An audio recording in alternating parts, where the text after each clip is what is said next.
بسم الله الرحمن الرحيم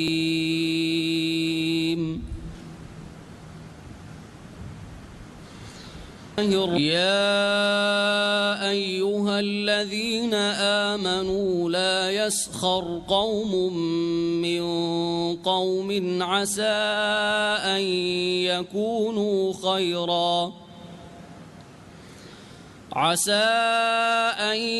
يكونوا خيرا منهم ولا نساء من نساء عسى أن يكن خيرا منهن ولا تلمزوا أنفسكم ولا تنابزوا بالألقاب بئس الاسم الفسوق بعد الإيمان ومن لم يتب فأولئك هم الظالمون يا أيها الذين آمنوا اجتنبوا كثيرا من الظن إن بعض الظن إثم ولا تجسسوا ولا يغتب بعضكم بعضا أيحب أحدكم أن يأكل لحم أخيه ميتا فكرهتموه واتقوا الله إن الله تواب رحيم صدق الله العظيم.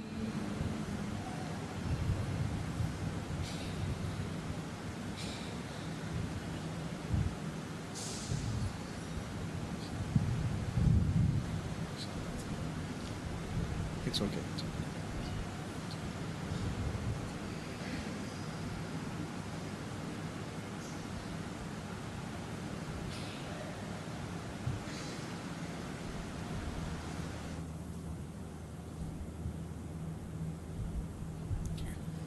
Assalamu alaikum wa rahmatullahi wa barakatuh.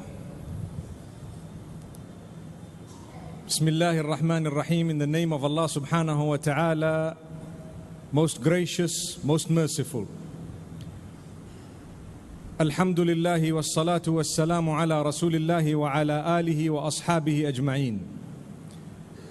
We praise Allah subhanahu wa ta'ala. We send blessings and salutations upon Muhammad sallallahu alayhi wasallam, his entire household, all his companions. We ask Allah subhanahu wa ta'ala to bless them all and to bless every single one of us and to grant us all goodness in this world and the next. My brothers and sisters, I started off by saying Assalamu alaikum wa rahmatullahi wa barakatuh. And I heard a response, not as grand as I would have expected, but I heard it. If one has said it on behalf of the entire congregation, it actually is enough. But I want to start off by making mention that when we greet, it is actually a prayer, and it is a powerful prayer. When I say to you, or when you say to me, Assalamu alaikum, it actually is making dua for you, supplicating for you that you be in peace and at peace. May peace be upon you. What type of peace? The alif and lam at the beginning of salam, which makes it as-salam, actually makes it include all aspects of peace. So it's important for us to know this. Every aspect of peace be upon you. You might be perhaps in some form of difficulty, hardship, but may you always be at peace and ease. And on top of that, when we say may peace be upon you, the first thing is my declaration to you that I will not harm you, because I'm the one making dua for your peace. I will not harm you. So in actual fact, I am telling you, I am declaring to you that from me, you will not be harmed. And then I say over and above that, wa rahmatullahi wa barakatuh, which means the mercy of Allah or the blessings of Allah. Both of them, in fact, the mercy of Allah be upon you and the blessings of Allah be upon you. That is something unique. It is something amazing. No religion has such an in-depth greeting. I've heard some people just say, peace, peace. Yes, it comes from the Islam or the religion of Islam or the Muslimin when they say, may peace be upon you and the mercy of Allah and His blessings. What a powerful dua. The first right that I have over you or you have over me is that you greet me and I respond to the greeting. This evening we are talking about some of the rights of the Muslims, some of the rights we have over one another. And I started this way because the Prophet ﷺ says, "Ala adullukum ala amrin idha fa'altumuhu tahabbtum." Should I not show you something? Should I not show you something that if you were to adopt it properly, if you were to spread it properly, it would actually result in mutual love. It would result in mutual love. One might say, why do I need mutual love? Especially the new generation, there are all these questions. They will sit with their iPad without even wanting to talk to anyone else. And they will say, why do I need mutual love? I tell you, in order to prosper, you need mutual love. In order to enjoy the few days that you have on earth, you need mutual love. In order to build your nation, you need mutual love. You need to work together. Whether you like it or you don't like it, you need to work together in order to build your nation, in order to build yourself, in order to be able to build even your family. You need mutual love. You need one another. Allah says in the Quran, وَلَا تَنْسَوُا الْفَضْلَ بَيْنَكُمْ.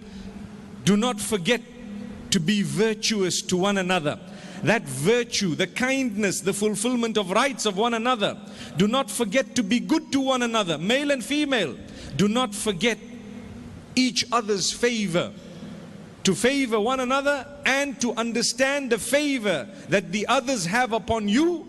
That is a great gift of Allah subhanahu wa ta'ala. This is something that Allah subhanahu wa ta'ala has given us as a gift. So when someone says Assalamu alaikum, it is actually a sunnah. Sunnah means to be able to fulfill the teaching of Muhammad sallallahu alayhi wasallam, that teaching that may not be absolutely compulsory, but it has in it reward, it has in it virtue, because it was highly encouraged by Muhammad sallallahu alayhi wasallam. And this is why some of the scholars actually say no, it goes beyond that, because there is an instruction of Muhammad sallallahu alayhi wasallam where he says afshu salama. Afshu salama means spread the salam. You and I know that salam also means peace. When I spread the true salam, the greeting, when I start with the greeting, I will be able to spread true peace. How? I've just explained. Because I'm praying for peace, I make sure I will not harm. And if I pray for your peace truly, whenever I see anything or anyone trying to harm you, I will make sure that I do something to protect you from that harm. May Allah subhanahu wa ta'ala bless you all. And may Allah subhanahu wa ta'ala truly bestow upon you and upon I the peace that we are talking about. For indeed, the primary peace is within the heart. It is within worship. When you understand your Maker and you understand you are going to return to your Maker, you will be at peace, you will be at ease. But when you haven't understood it, no matter how hard you try, no matter how much you greet each other, there will be no peace. Do you know why? Hypocrisy creeps in. If I were to greet you, Assalamu alaikum, just because I want to, meaning just because I have to, not because I wish to, I have to. You're a Muslim, I'm a Muslim, Assalamu alaikum. That's it. Well, I'm lucky to hear that from you, because nowadays people don't even greet. There is a narration of the Prophet sallallahu alaihi wasallam wherein he says, there will come a time when salam will be for ma'rifah. You know what that means? Ma'rifah means only if I know you. If I know you, I need something from you, I know you are wealthy, I know you are in position and so on, then I will greet you. No, don't let that happen. Subhanallah. تسلم على كل من عرفت ومن لم تعرف. You greet all of those you know and those you don't know. That is a right. And guess what? The response is compulsory, because Allah says in the Quran, وَإِذَا حُيِّيتُم بِتَحِيَّةٍ فَحَيُّوا بِأَحْسَنَ مِنْهَا أَوْ رُدُّوهَا إِنَّ اللَّهَ كَانَ عَلَى كُلِّ شَيْءٍ حَسِيبًا. When you are greeted with a greeting, then respond. The response is now compulsory, because Allah is telling you, you must respond with something better than that greeting. So what is better? Someone says Assalamu alaikum, you say Wa alaikum assalam wa rahmatullah. Someone says Assalamu alaikum wa rahmatullah, you say Wa alaikum assalam wa rahmatullahi wa barakatuh. I went one above you and we stop at wa barakatuh. Over and above that, how do I become better? Someone said Assalamu alaikum wa rahmatullahi wa barakatuh. I don't have much more to compete, but I can say wa alaikum assalam wa rahmatullahi wa barakatuh. And then I make sure that I smile in his face, or I make sure that I go out of my way to protect his image, his dignity. Behind his back, I will not talk bad about him. I make sure that I talk good about him behind his back. That is when I have fulfilled the right of that greeting. I have fulfilled it. The problem we have today, and wallahi, it's all over the world, people will greet you, Assalamu alaikum, my brother. As soon as you leave, they say, that man is not a good man. That man did this. That man did that. That man is an alcoholic. You want to help him? Stop telling the world what he did. Make a difference by telling him, or by praying for him, or by positively contributing towards the solution, rather than talking behind his back. If you have a problem with me, you don't need to go to the whole world and inform the whole world, because that makes you not a good Muslim. A true Muslim, the right of the other Muslims upon him is that when he hears or sees something bad from him, number one, he prays for him. He makes a dua for him. That's the feeling. You have a right over me. If I see you do something bad, I need to make dua for you. Oh Allah, help that man. Not only is he a human being, but over and above that, he is my brother in faith. My brother in faith. So I make dua, I pray. Number one. Number two is, I come to you, my brother. You know, I saw something and I'd like to bring it to your attention. I believe, what am I doing? It is my right that I speak correctly with the best words to my brothers and sisters. Choose the best words.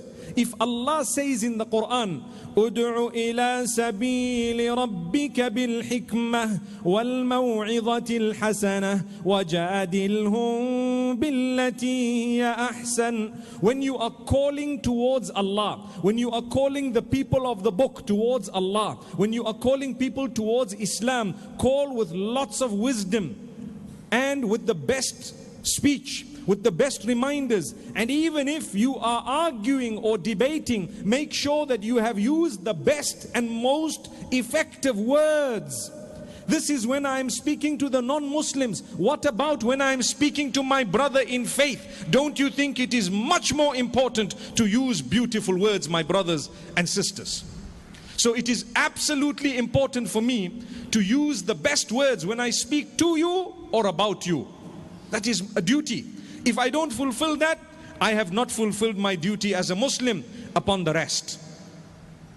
So this is why I was saying, person speaks behind your back, he has not fulfilled your right. Allah subhanahu wa ta'ala says, وَلَا يَغْتَبْ بَعْضُكُمْ بَعْضًا. Do not engage in ghibah of one another. One might ask, what is ghibah? Well, I tell you, the Sahaba radiallahu anhum asked the Prophet sallallahu alayhi wasallam when he said, "Atadruna mal ghibah?" Do you know what is ghibah? He says, "Dhikruka akhaka bima yakrah." Mentioning your brother or sister with that which they would not like if they were present, and you spoke when they were absent. To speak about your brother or sister in their absence with words that they would not like, negative words, that is ghibah. And Allah says, أَيُحِبُّ أَحَدُكُمْ أَن يَأْكُلَ لَحْمَ أَخِيهِ مَيْتًا فَكَرِهْتُمُوهُ. Would you like one of you, that one of you would eat the flesh of his dead brother? Would you like that? The answer is no. Well, to engage in backbiting is something similar. It is something dangerous. One narration says it can be worse than fornication and adultery. Because that, you seek forgiveness from Allah. He may forgive you for it. Regarding ghibah, you need to seek forgiveness from a fellow human being. They may not forgive you because they are not Ghafurur Rahim, or most forgiving, most merciful. Remember this. So it is dangerous, it is detrimental. My brothers and sisters, when you talk about one another behind each other's backs, speak good things, say good things. If you have something that is not so nice to say it to the person himself, but say it using good words, respectful words. If you are to talk to the non-Muslims with respect, where do you think you are when it comes to the Muslimin and when it comes to the type of words you are supposed to use with them? May Allah subhanahu wa ta'ala grant us a lesson. So we respond in a good way. This salam is absolutely important. I want to pause for a moment and let you know. Do you know that the rights we are mentioning, some of these rights will also be applicable to non-Muslims, because they are human beings. They are your brothers and sisters in humanity. And if you were to fulfill their rights in a good way, they will then be attracted to your faith, your deen, your religion.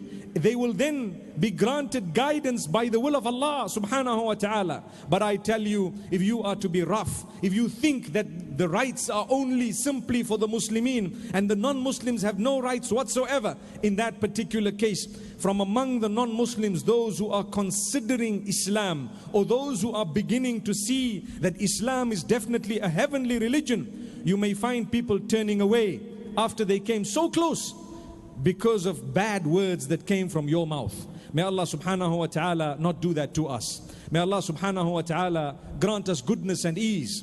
We have several narrations of the Prophet sallallahu alaihi wasallam that I'm going to mention tonight, where he makes mention of the rights of the Muslims upon one another. I started off with the salam because in most narrations, sallallahu alaihi wasallam, the messenger himself, peace be upon him, starts with salam. In one narration he says, Haqqul Muslimi ala al-Muslimi khams. The rights of a Muslim over another Muslim are 5. And in another narration of Imam Muslim, it is also the narration of Abu Hurairah radiallahu anh, where he says, Haqqul Muslimi ala al-Muslimi sit.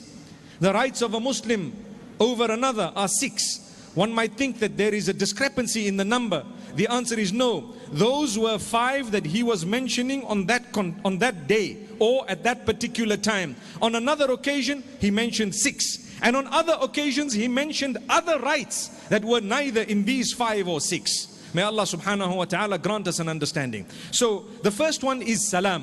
When he greets you, you have to reply, whether you like it or not.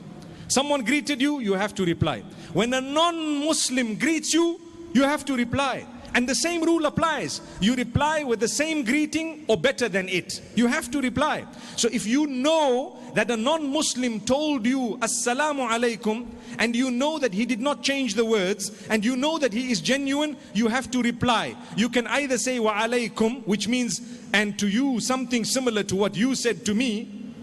But that goes back to a hadith of Aisha radiallahu anha. I must mention it so that we can clarify a point.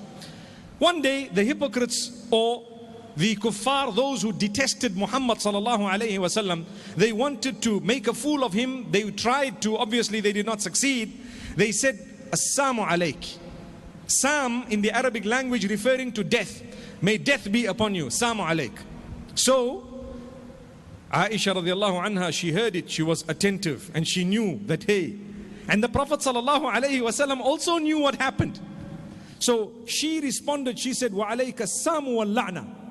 She said, and to you be death and the curse. So the Prophet ﷺ says, Mahlan ya Aisha, take it easy, Aisha, relax. You know, sometimes you have people, members of your family get more excited than you. You know, people who want to defend you get more excited than you. Subhanallah. So the Prophet ﷺ says, take it easy, O Aisha.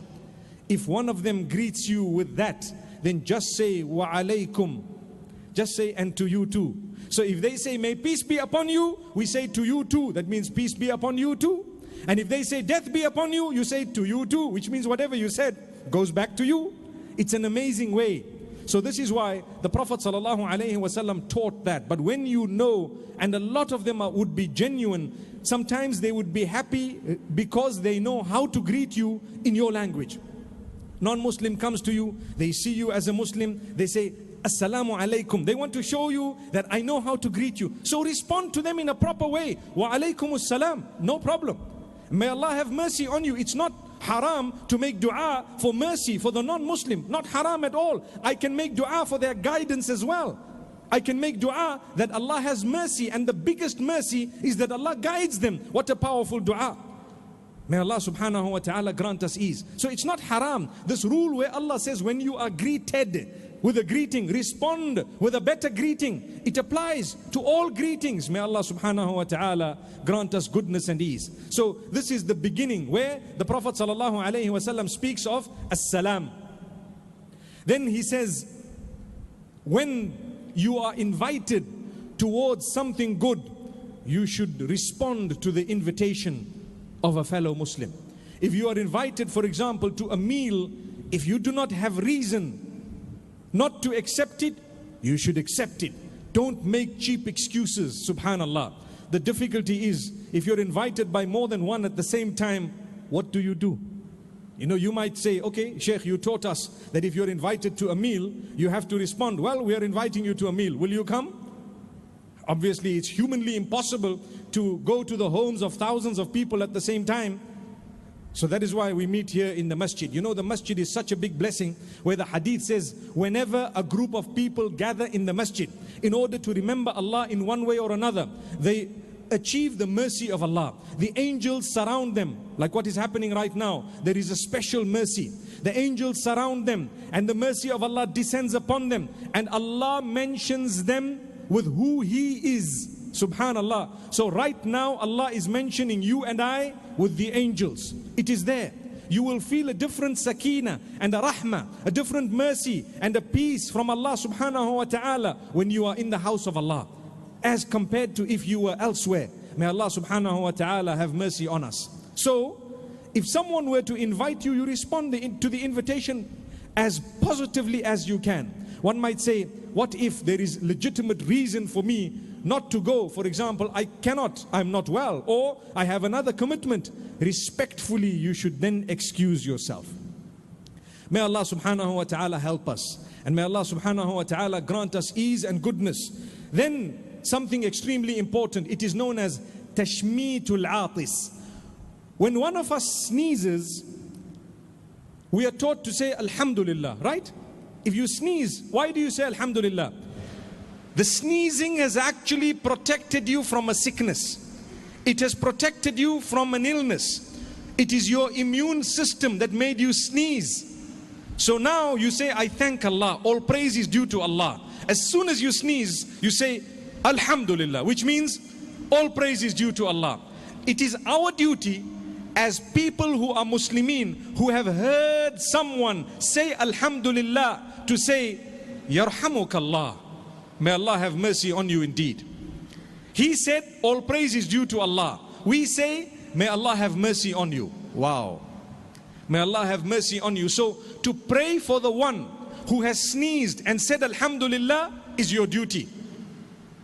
And from this we learn that whenever anyone is saved from some ill and some evil, we should be happy. That is one of our duties. A duty of a Muslim upon another is to be happy at his or her happiness or profit or gain. It is your happy day, you are getting married. I'm happy for you. You earned 1 million rupiah. I'm happy for you. I'm very happy for you. MashaAllah. You got married to a woman I wanted to get married to. I'm even more happy for you. Subhanallah. We're making it a bit interesting. Subhanallah. Why?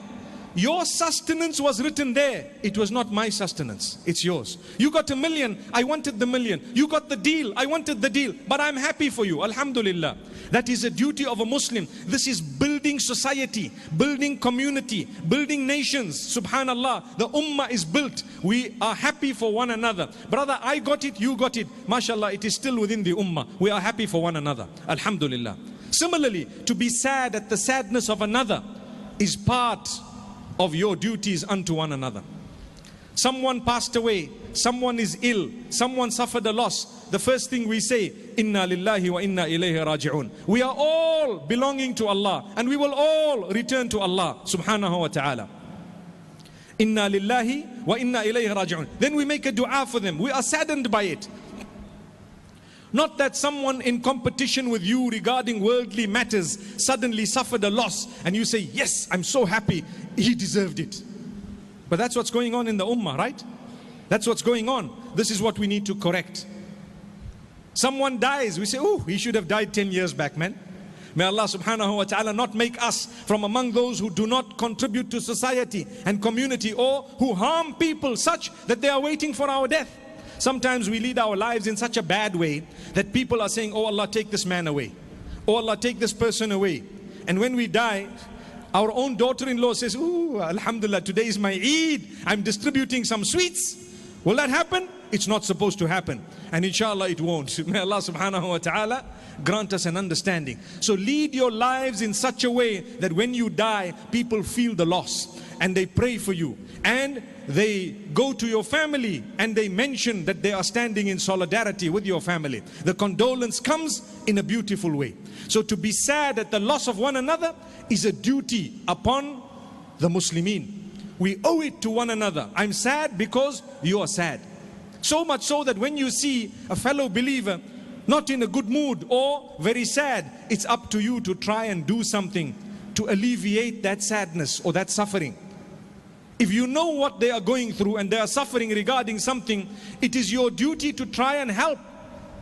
كان الله في عون العبد ما كان العبد في عون أخيه. Allah continues to help a slave for as long as that slave is busy helping another. May Allah subhanahu wa ta'ala grant us all ease. So to assist one another is definitely part of our duty unto Allah subhanahu wa ta'ala and unto one another. We will help. I will assist you because I know on the day of judgment, من نفس عن مسلم كربة من كرب الدنيا نفس الله عنه كربة من كرب يوم القيامة. Whoever alleviates the suffering of a fellow believer, Allah will alleviate his or her suffering on the day of judgment. Allah will alleviate your suffering on the day of judgment. May Allah subhanahu wa ta'ala grant us ease. So one of the duties also that we owe one another is the sneeze, we said, is protecting you from sickness. If you happen to fall ill after that, you fell ill, someone is sick, you heard that a Muslim is sick, you need to visit them as a duty, if possible and if applicable and if it is good for them. What does this mean? Why did I add these three things? I added them because sometimes a person is in ICU, the intensive care unit, and they are sick and they are ill, and the whole community wants to visit them, making them more sick and more ill. Do you get the point? You need to use your common logic, common sense. The person is sick, they've just had, for example, major surgery. I will pray for them and I will go to visit them one day, inshallah, when they feel better, slightly better. At this juncture, it is not correct for me to go and make them more sick. They need a rest. For example, I know of someone who had major surgery, and the following day after Salatul Fajr, 3 people came to visit this person, and they were told, you know what, you cannot come in because the man is resting. And they felt bad. We are here to fulfill a right.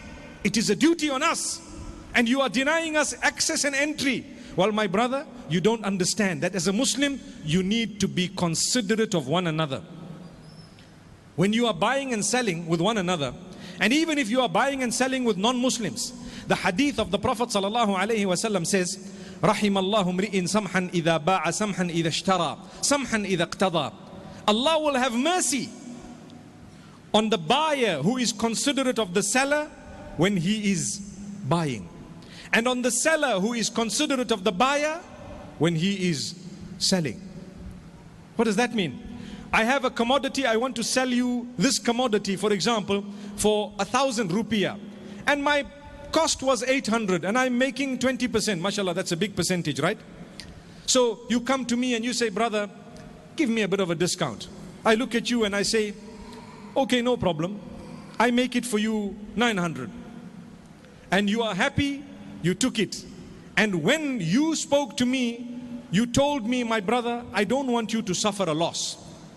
Whatever your cost is, put something. I want to give you, but also make me happy. Subhanallah. What does this mean? Imagine if I was buying and I was not considerate of the seller, I would tell him, brother, give me at 500. Say, but brother, I cannot sell this to you at 500. Remember, don't ever swear a false oath when you are buying or selling items. Then you will earn the curse of Allah. Many people say, Wallahi, brother, Wallahi, I got it at 900. And you know you got it at 800. Allah says, those type of people, I will not look at them on the day of judgment. They will have a severe punishment. May Allah protect us from that. Don't lie. No need to lie. Say, look, brother, that's the best I can do for you. Stop there. So when you are buying, you say, my brother, I don't want it at 500, but I want a good price. And sometimes people will know that you are a person who is giving them a decent, reasonable price. Decent. They will know this store, the markup is very little, because there are two ways of earning. Either I can have a large markup and a small turnover, or I can have a small markup and a large turnover. Islam teaches you that the latter is better. It is better to have a smaller turnover with a smaller markup with a large turnover than to have a big markup and only the elite purchase from you. May Allah subhanahu wa ta'ala bless us. So going back to the sickness, you need to visit those who are sick and ill. You need to make dua for them, pray for them. And when you visit, not just to show face, but you do it for the sake of Allah subhanahu wa ta'ala. So much so that on the day of judgment, Allah subhanahu wa ta'ala will say, and this is mentioned in a hadith Qudsi, that, O son of Adam, I was sick and you didn't visit me. And son of Adam will say, you are Rabbul Alameen. How could we have visited you? How could you have been sick? And Allah subhanahu wa ta'ala will say, did you not hear of so and so who was ill? Well, had you visited him, you would have found me there. The meaning of this is, you get closer to Allah when you visit the sick, because you realize the gift that you have by looking at others from whom the gift has been taken away. Realization. That is what happens. You build your society, you build your community, you build your nation. Subhanallah. Because you are visiting the less privileged, the underprivileged. It is the duty of the rest of us to ensure that we take care of the widows and the orphans in our community and society. Hadith says, Ana wa kafilul yatimi kahataini fil jannah. Myself and the one who looks after an orphan will be like this in paradise. And he showed the two fingers put together. Another narration says, a person who spends his time looking after the needs of the widows and the orphans shall be equivalent in reward to the one who is fasting every day and who stands in prayer every night. Amazing. Why is such a big encouragement? Because it is your duty to reach out to those who are less fortunate, those who have suffered in one way or another, those who are going through some form of suffering. Your duty to look out for them. Imagine the poor in your community. If you were not to reach out to them, you would have people of other nations and other communities perhaps reach out to them with an objective that might be dirty. May Allah subhanahu wa ta'ala protect us from that. May Allah grant us ease and goodness. This is why a person is sick and ill, go out, visit them, pray for them. The idea is two things. One is for them to be reassured. At that time their heart is softened. They will be reassured by your dua, by your solidarity. And secondly, you will thank Allah for what you have in terms of goodness. And this is why, if the sickness then results in death, guess what? There is another right. What is that right? It is called itba'ul janaza. To follow the janaza. A person passes away, inna lillahi wa inna ilayhi raji'un. Whether you know him or you don't know him, try to read that salatul janaza on that male or female. Try and read the janaza. And try and follow it to the degree that you get to the grave. The hadith says, whoever has followed a janaza and prayed on it, they have one mountain of reward. Imagine qirat. You know what is a qirat? A mountain full of reward. And if you follow them and remain with them after the salatul janaza, and you continue to bury them, and you were there until the burial ended and perhaps helped in that burial, you have 2 mountains of reward. 2 mountains of reward. Why? Number 1 is you helped and you assisted. Number 2 is you got a lesson. This man was powerful. This woman was very healthy. This man was good looking. This man had wealth. This man had authority. Today, he cannot move his finger. Today, he is gone. Imagine the loss. The people who have lost him, the family members, imagine what they feel. You were there to express your solidarity. Number 1. Number 2 is you learned a lesson. What about me? I'm also going in the same direction. Whenever you put forward a janazah to read that salah, imagine it was you. That is a proper way of doing things. Whenever you've buried someone, imagine it was you, and tell yourself, oh my nafs, oh myself, I will be there one day, and I hope there will be people to pray on me and to bury me too. So this is why it is a very, very important right that we have over one another to follow that janazah, to read salah. Not just the people you know, anyone, any Muslim who passes away, you know that there is a special type of a prayer known as Salatul Janazah. Fulfill it. Make an effort to attend, and Allah subhanahu wa ta'ala will bless you in every single way. Another very, very important right that we have over one another is to be genuine towards one another. Ad-deenun nasiha. This deen, this religion, is to have a genuine feeling. Genuine sincerity. I'm sincere. I have a genuine feeling. قُلْنَا لِمَنْ يَا رَسُولَ اللَّهِ. The Sahaba radiallahu anhum said, this genuine feeling, who should it be towards? لِلَّهِ وَلِرَسُولِهِ وَلِأَئِمَّةِ الْمُسْلِمِينَ وَعَامَّتِهِمْ. Amazing. And in another narration, وَلِكِتَابِهِ. Genuine feeling towards Allah. You are genuine, you are sincere. You know, nusх can also mean advice, because advice only stems from sincerity. Sincere advice. But when it comes to the broader meaning of the term nusх, it actually means to be genuine towards. Genuine towards Allah in my worship, in my dealings with Allah subhanahu wa ta'ala. I am genuine towards the messenger. I don't just say that I love him, I love him, I love the messenger without following. No, that love must be translated into the following of the messenger sallallahu alayhi wasallam. I follow the messenger sallallahu alayhi wasallam. Then I am genuine towards the book of Allah subhanahu wa ta'ala. Not that I just read the Quran and I enjoy its melody alone. No, that is part of it. But I need to try to understand the meaning of the word of Allah subhanahu wa ta'ala. If I don't do that, I'm at a loss.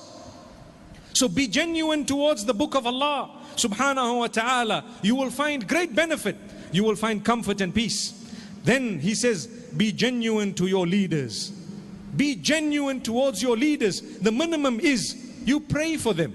No matter who they are, a prayer can only help them. Oh Allah, may you help our leaders, guide them, let them make good decisions, help them in every way, let them be proper leaders, true leaders, etc., etc. That is a very, very powerful duty we have on our shoulders. Minimum is you pray for them, be genuine towards them. May Allah subhanahu wa ta'ala grant us. Then we have genuineness towards one another, to the degree that when someone asks you advice, they must be at ease that you will give them the best advice. The best advice. My brother, you want to open a business? Yes. It is similar to my business, but I will help you because sustenance comes from Allah. Did you hear what I just said? That is very difficult to find in the Muslims today. Brother, you want to open a business similar to mine? I will fix you. I will show you. You will see what will happen. I will make sure that you don't compete with me. My brother, how much money do you want? You already have 20 million US dollars. Give that man 2,000 at least. Let him earn a little bit at least. The problem with us, when we are wealthy, mashallah, those who are believers, they understand what to do with that wealth.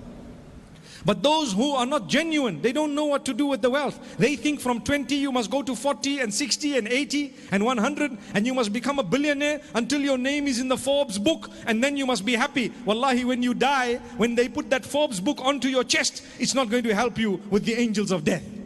It's not going to help you. You think the angel of death is going to come and say, hang on, this man has Forbes here on his chest, let's go away.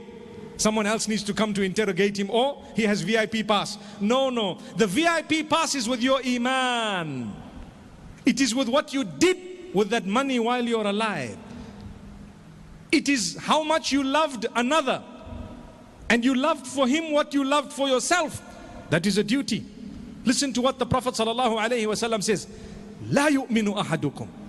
None of you are true believers until حتى يحب لأخيه ما يحب لنفسه. Until you love for your brother or sister what you love for yourself. Why did he say that? That wording is very, very serious. None of you are true believers until you love for your brother or sister what you love for yourself. That is serious. To show you that this life is a preparation for the hereafter. Use what Allah has given you in this world to gain your hereafter, not to become arrogant on earth. When Allah gave me something, I want to share it, because by sharing it I will find Allah. When I don't share it, I don't even find my own peace and my own sleep. May Allah forgive us. I hope you understand the point I'm raising. When Allah blessed me with knowledge, I need to share it. When Allah blessed me with expertise, I must share it. When Allah blessed me with wealth, I must share it. When Allah blessed me with health, I must use it to help others. When Allah subhanahu wa ta'ala has given me something unique, I must share it with others, so that when I die, it remains and I got closer to Allah subhanahu wa ta'ala. But if I kept it to myself, as I die, it dies with me. That's what happened. It dies with me. You were an expert, rocket scientist, but you did not teach anyone anything. When you died, another man would then perhaps figure out on his own whatever you had figured out. It was a waste. Reinventing the wheel. The wheel, my brothers and sisters, has already been invented. You can now perfect it. Credits go to those who invented it. May Allah subhanahu wa ta'ala help us and guide us. So this is something you need to understand, I need to understand. Love for one another, what you love for yourself. That doesn't mean if you love your wife, you need to divorce her for someone else. No, not at all. But it means you pray that they too get a good wife. That's where it goes. I hope you understand. You have wealth, it doesn't mean I love all this money, so give all of it away. No, you can give part of it away, but you pray that Allah give the others something similar. You have a hardware business, no problem. Let others also have a hardware business, no harm. Don't cut one another in business. La tahasadu, don't become jealous of one another. La tabaghadu, don't have hatred for one another. That's the words of the Prophet sallallahu alaihi wasallam. La tadabaru, don't turn your backs on one another. Kunu ibadallahi ikhwana, be brothers, worshippers of Allah as brothers. Subhanallah, you are going back to Allah. No need to have all these dirty qualities against one another. May Allah help us and guide us. So in the same way that we should be loving for our brothers and sisters what we love for ourselves, we definitely need to dislike for others what we dislike for ourselves. Imagine a person enters a room and he turns on the air condition because he likes the room to be cool. And after him, someone else comes and he goes away and he tells the brothers, make sure the air condition is turned off because we are wasting electricity. And then he walks away. What happened? Something is wrong with his iman, with his Islam. He has not submitted unto Allah in the correct way. When he goes out and say, brothers, leave this air conditioning unit on in the same way I felt heat. These people will also feel hot. Leave the air conditioning unit on. When they all go, then turn it off. Or when the weather becomes a bit better, then turn it off. Now you are becoming closer to Allah subhanahu wa ta'ala. When you understand that the others are the creatures of Allah, you become close to Allah. For as long as you think you are the only one on earth, you are very far from Allah subhanahu wa ta'ala. Many of the people, they are so selfish. They think I am it, that's it. It's all about me, me and me. And just me and myself and I, that's it. If that's the case, you are far from Allah. To get close to Allah, you need to be close to the group of people. Yadullahi ma'al jama'ah. Allah subhanahu wa ta'ala speaks about how His hand is with the group. Subhanallah. May Allah subhanahu wa ta'ala make it easy for us. Something has just come to my mind that I've been speaking about lately, and I want to repeat it because it helps us on our topic here, or in our topic. I tell you, there is a hadith where a man was compassionate towards a dog by giving it some water.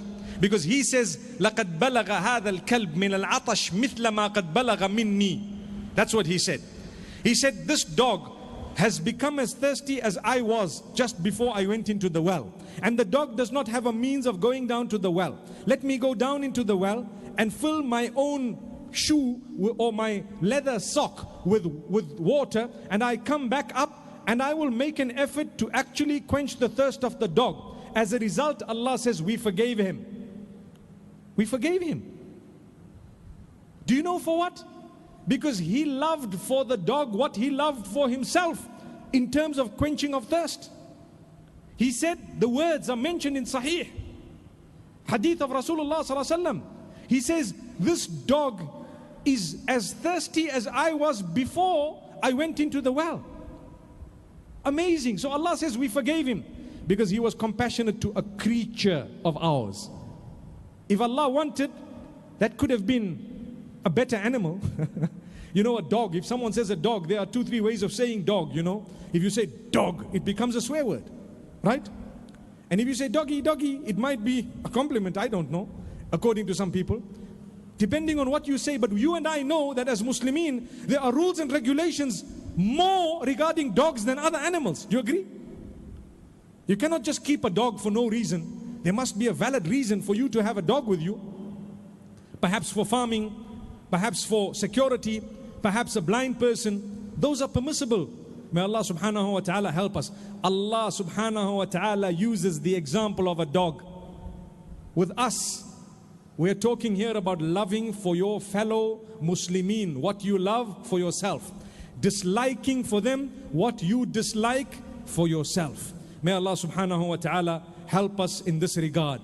The tongue, my brothers and sisters, it needs a topic on its own. Al-Muslimu man salima an-nasu min lisanihi wa yadihi. That is one narration. One of the riwayat says, a Muslim is he whom all the people are safeguarded from the evil of his tongue and his hand. You don't speak bad, you don't do bad, you only do good. Towards whom? Towards all the people. But there is another sahih narration which says, Al-Muslimu man salima al-Muslimuna min lisanihi wa yadihi. More importantly, a Muslim is he whom the rest of the Muslimin, they are safeguarded from the evil of his tongue or his hand. No physical harm, no verbal harm. Today we verbally abuse our family members, our spouses, our children, our parents, our uncles and aunts, our in-laws. We verbally abuse them. We say bad words, we swear them. We swear people, those who work for us. We think that we are their gods besides Allah. The way we treat them. My brothers and sisters, change that. Change that. You want the mercy of Allah? You want to be healthy? You want to be cured from your sickness? You want Jannah? You want goodness in your grave? You want special treatment in your grave? Well, treat the other creatures of Allah specially, and Allah will treat you with special treatment. You get close to Allah through getting close to fellow human beings, fulfilling their rights. You will get close to Allah subhanahu wa ta'ala. Watch your language, my brothers and sisters. The hadith says a true mu'min is not vulgar. A true mu'min is not abusive with his tongue. So don't be. These are some of the basic rights. Subhanallah. And the Prophet sallallahu alaihi wasallam says, Kullul muslimi alal muslimi haram. The entire Muslim is haram upon another Muslim. You might say, what does that mean? What do you mean you are haram on me? You know, haram for us is when you want to eat something or do something, they say haram. That means stay away from it. So how can you say a Muslim is haram for another Muslim? So the Prophet ﷺ explains, he says, damuhu wa maluhu wa irduhu. His blood is haram for you. You're not allowed to spill the blood of another Muslim. Today across the globe, we are facing a new type of fanatical extremism where you can utter La ilaha illallah Muhammadur Rasulullah sallallahu alayhi wasallam 1,000,000 times and people will still say this man is a kafir. Why? For what? Watch your tongue. Watch your tongue. That was absolutely unnecessary. Not only unnecessary, unacceptable. That's not the behavior of a Muslim. Civil wars have started in nations like Somalia because of this type of behavior.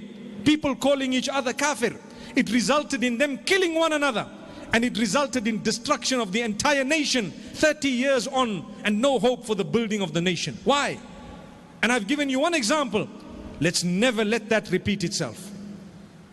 Watch it. The Prophet says, Kullul muslimi ala al-muslimi haram, damuhu wa maluhu wa irduhu. A Muslim is haram for another Muslim to usurp or to take his blood, to harm him, to kill him, to attack him. Haram. This is what is haram for one another. Don't harm one another. Don't ever think that it is your duty to kill someone else. No, not at all. If someone is trying to take your life, at that moment you have the right to defend yourself. But that is given by all the laws, including the Sharia. But if someone is not harming you, subhanallah, even if they belong to another faith, you don't have the right to harm them just like that, to kill them, to take their life away. How? That is not a Muslim. You do not believe.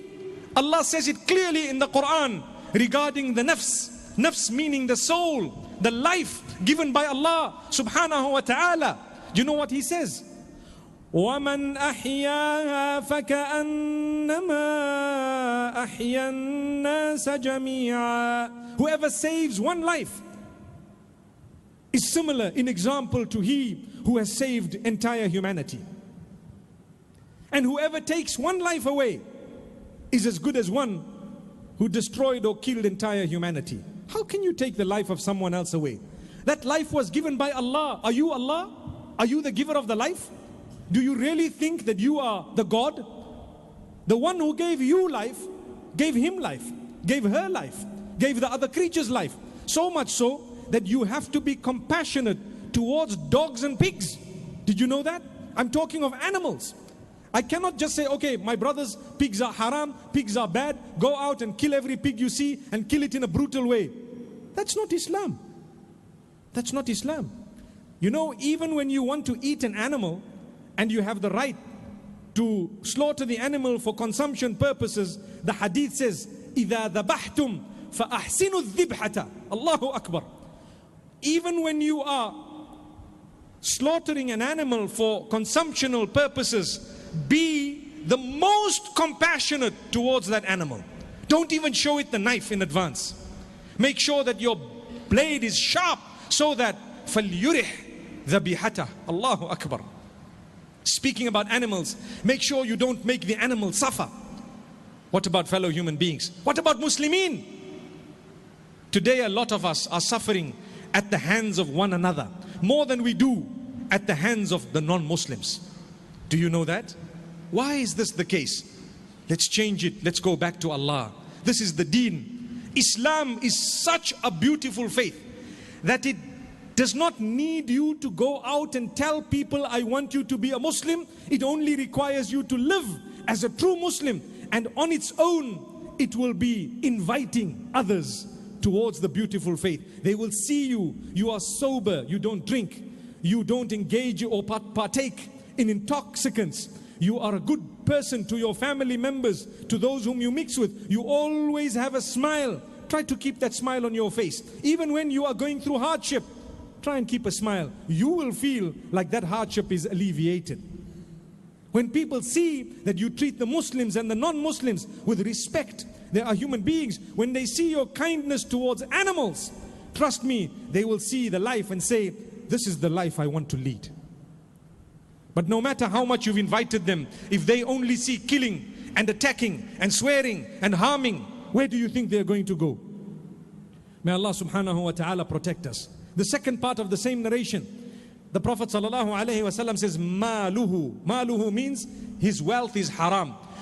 يا أيها الذين آمنوا لا تأكلوا أموالكم بينكم بالباطل إلا أن تكون تجارة عن تراض منكم ولا تقتلوا أنفسكم إن الله كان بكم رحيما. O you who believe, do not consume falsely the wealth of one another. Do not usurp the wealth of one another. Don't steal. To ask for interest or to participate in usury and interest is haram, because it makes the rich richer and the poor poorer. You need to understand that to do that, you are usurping the rights of others. You want to help? Help.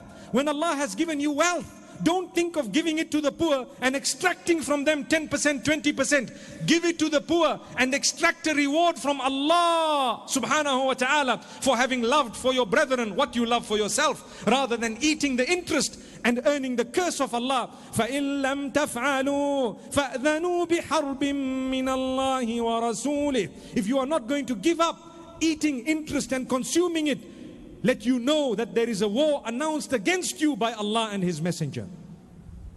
I don't want that to happen. I cannot allow that to happen. I need to help people with the wealth I have, with the expertise I have, rather than making them work for me in a way that I keep myself rich and I keep them working class, completely as poor as ever. And when they defaulted payment, I take away their house, I take away their belongings, and I sell them in order to make sure that my interest is paid. That's not Islam. Islam has an economic system that would result in the entire world becoming wealthy, not just the rich. May Allah subhanahu wa ta'ala forgive our shortcomings. May He guide us. May Allah subhanahu wa ta'ala bless us. When we say the wealth of another mu'min, a Muslim, is haram upon you, it does not mean that the wealth of the non-Muslims is halal on you. No, not at all. For them too, you fulfill their duty. You fulfill the rights. You need to understand what it is. Your dealings should be upright. But when it comes to a Muslim, it is reiterated and it is emphasized even more. May Allah subhanahu wa ta'ala help us. Then he says, وَعِرْضُهُ. Do you know that the reputation of a Muslim is sacred? If you are to falsely accuse a Muslim, you are punishable. Defamation. Falsely accuse them. At the same time, if you speak bad about someone behind their backs, we spoke about it slightly, I'm just going to quickly touch on it again. You are responsible in the eyes of Allah. You will taste the punishment in this world before the next. Remember that. Allah will create others to do worse to you compared to what you did to someone else. So don't think you can get away. Well, who knows what I did against this brother? Allah knows. And guess what? He will deal with you. So what's the way out? Well, I need to go to him and say, brother, go to him and say, my brother, I'm so sorry. I did something wrong. I spoke about you behind your back. Forgive me. He might want to say, what did you say? Now you're too embarrassed. Well, please, my brother, forgive me without even knowing what I said. I won't say it. You know what I have told people who say that to me? I say, well, I'm sure your statement has tied a knot, which means I'm sure it caused a problem. You need to go and undo that knot by now speaking good about me, subhanallah, to the people whom you spoke bad about. The same way you are coming to me saying, forgive me, brother, I was wrong. Go to them and tell them, I was wrong. That is when you will undo the mess that you made.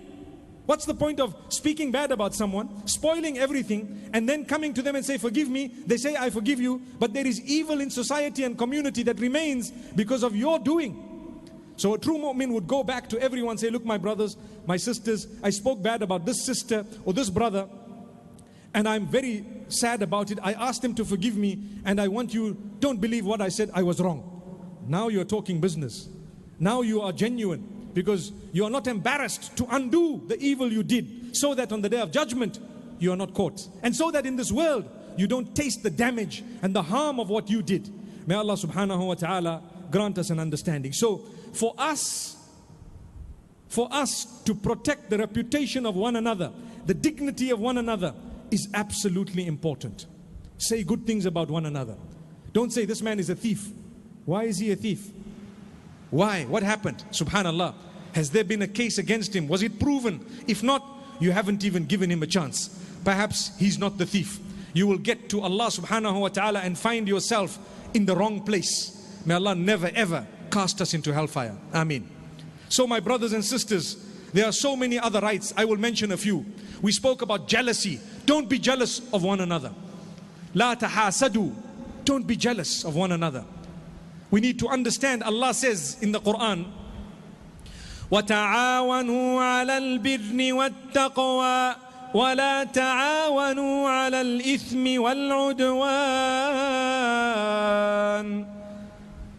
Help one another, assist one another to achieve that which is righteous and that which is filled with God consciousness. If someone is trying to do something good, it is your duty and mine to help them, even by a good word, even by a prayer. Don't harm them. Someone wants to start up an institution, someone wants to do something good, someone is now declaring that they want to wear the hijab after they did not used to wear it, for example. Someone has decided he wants to uphold his faith and read 5 salah a day. Someone has decided he is going to do something good. Wallahi, it is your duty as a Muslim to support him, to help him, to give him encouraging words, or her, and to facilitate it as best as you can. Wallahi, it is your duty. It is called at-ta'awun 'ala al-birri wat-taqwa. Helping one another in God consciousness, righteousness, in the obedience of Allah. You have to help. The Quran has an instruction to say, help one another. When it comes to achieving something good, the minimum is make dua for them. Today across the globe, brothers and sisters are so embarrassed of the deeds of some people who don't even follow the Islamic teachings, but they call themselves Muslims, that they find it difficult to declare their name as Muslim. I had a brother who always had a nice beard, mashallah, a good brother. One day he shaved it, gone, out. I didn't recognize him. I looked at him, salamu alaikum. He looked at me, wa alaikum assalam, and he smiled. I thought, yes, it's the same brother. But I said, brother, is it your brother? I know. He said, no, it's me, it's me. I said, what happened to your beard? I'm going to the United States. I'm traveling on holiday. So I thought I'd just take it out. Allahu Akbar, Allahu Akbar. Now I want to tell you, I looked at him. Okay, I spoke to him. I gave him a few words of courage. I didn't doom him at all because I thought that wasn't the place to say things that were negative. I wanted to understand him better. And guess what? That action is the result of the action of some others in the name of Islam. Those actions were not Islamic actions. People did some things that gave us a bad name, and at the same time, other people are trying to hide their identity. All I told him is, my brother, if you went to the US with your proper Muslim identity and you happen to be the best possible Muslim and you reached out to everyone and anyone, at least you will contribute towards the changing of perception. But if you're going to go there, you've already taken off your beard, you've taken off your hijab, you've put on a miniskirt, and you go with your name. They ask you, what is it? You say, my name is Dija. You know what is Dija? Short for Khadija, astaghfirullah. But they say Dija. And what's your name? My name is Mo, by the way, Mo. What's Mo? Mo is Muhammad. You have such blessed names. They look at you, they don't even think you're Muslim, and you're such a nice person. Why don't you promote Islam by saying, I am Khadija, and he is Muhammad, and guess what? We are Muslims, and guess what? They will now realize that, wow, you guys are really cool guys. You guys are really good people. We thought Muslims were bad until we met you. Now that we've met you, subhanallah, we've changed our perception. That's what will change it. Not giving up your identity. I don't need to give up my identity.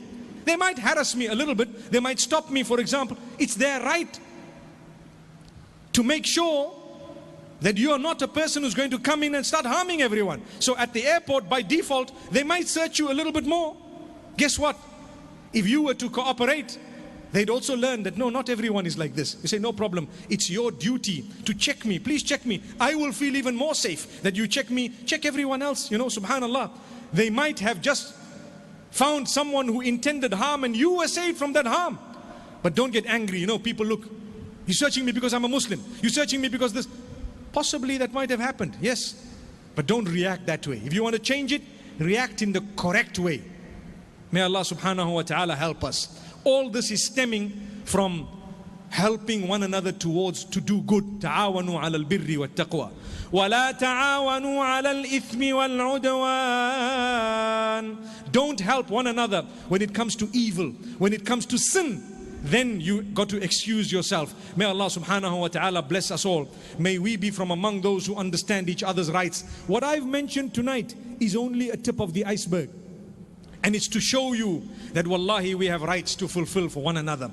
I encourage you, my brothers and sisters, as you are leaving, greet one another with a smile. There is a hadith that makes mention of the benefit of greeting one another. Assalamu alaikum. You shake each other's hands. Obviously the males with each other, the females with each other. And at the same time, you will find the blessings of Allah descend. Even your sins are forgiven, according to one narration.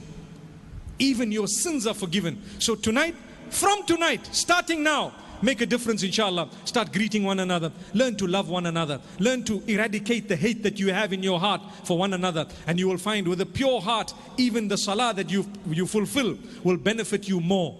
May Allah subhanahu wa ta'ala bless you all. أقول قولي هذا وصلى الله وسلم وبارك على نبينا محمد والسلام عليكم ورحمة الله وبركاته.